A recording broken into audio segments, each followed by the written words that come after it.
I'll be going over a few things that I love about my diesel truck. The truck I have is a 93 Dodge D250 with the 5.9 Cummins. It's got the VE injection pump, and it's just been a solid truck for me.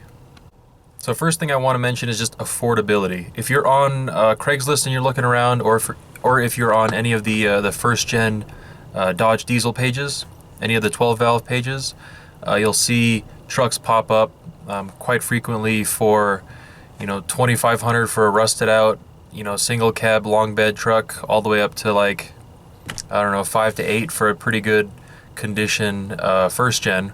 And if you hunt for the right deal, you can find something that turns out to be, well priced and in pretty good shape. Now my truck has 185,000 miles. I think I got it for, pretty good price. And it's just a really good introduction to the diesel world. Another thing is just how easy it is to work on this truck. Without all these electronic sensors and these big old bulky parts, the engine bay is actually really simple to work on. It's literally the engine on down the center, the exhaust and turbo on one side, and the intake manifold and intercooler piping and whatnot on the other side. But I mean, there's just one single battery because it doesn't really need much electricity. And everything else is really open and easy to get to. I mean, I replaced all 6 valve cover gaskets because it has each individual valve cover per cylinder, so there's 6 of them. I replaced all 6 of them in like 20-30 minutes, no problem, with just hand tools.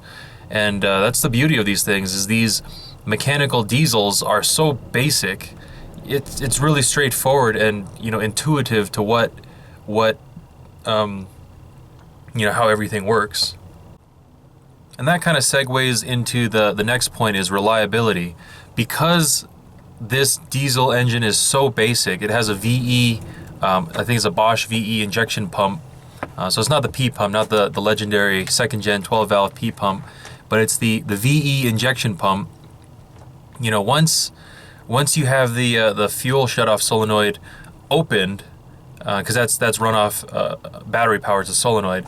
If you could rig that open, and if you had to, if your alternator died, you could drive this truck. If you rigged the solenoid open and you bump started the truck, you could drive it with no electricity, and that's just incredible. The diesels nowadays have so many sensors and so many emission parts in place that once the ECU finds one thing wrong, it'll either run like crap or it'll shut off. One thing I'm thinking of is the 7.3 Power Stroke. If that crank position sensor goes out, you're done. It'll just cut out and die.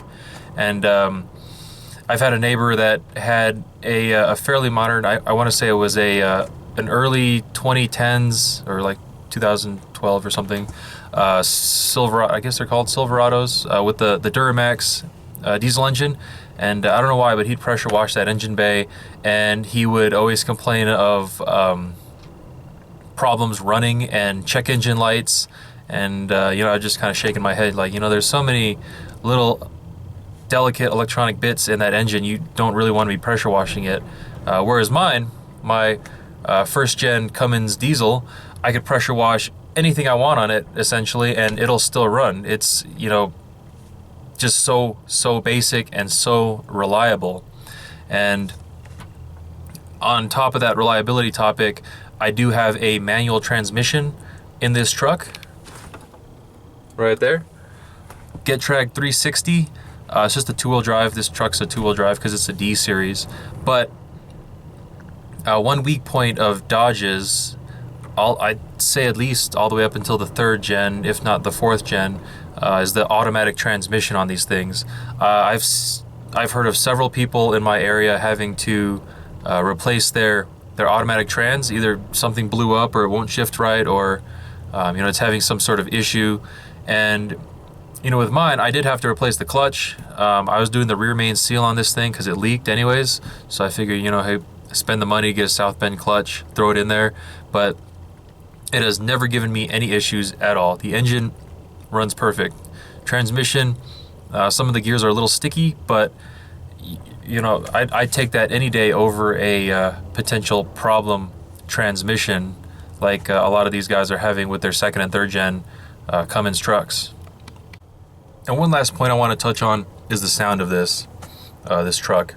In the engine bay, you know, the sound of a diesel just rumbling away is something else. You just don't get that from a gasser. And one thing I did was, it still has a stock H1C turbo, but I got a 4-inch turbo back exhaust. And with that turbo back exhaust, you just hear that turbo whistling away. It's no 6-liter, you know, jet sound or anything, but at idle, pretty cool. And once you get on it, and then you get off of it, pretty cool as well. And in tunnels, oh man, you'd have to hear it. But I guess that's kind of a stock diesel characteristic, you know, perhaps except on the new ones. For whatever reason, they're cutting back on the sound on these new diesels that are coming out. But those are a couple points as to why I love this Cummins truck, and I will miss it when it inevitably has to be sold and it's gone. But this is a great, reliable truck to get your foot into the diesel world. As always, thanks for watching. Let me know if you want me to make any other videos about, you know, my truck or diesels in general. I could always use the new video ideas for this channel. Subscribe if you haven't. Give the video a like if you liked this little insight into first gen Cummins. And as always, thanks for watching.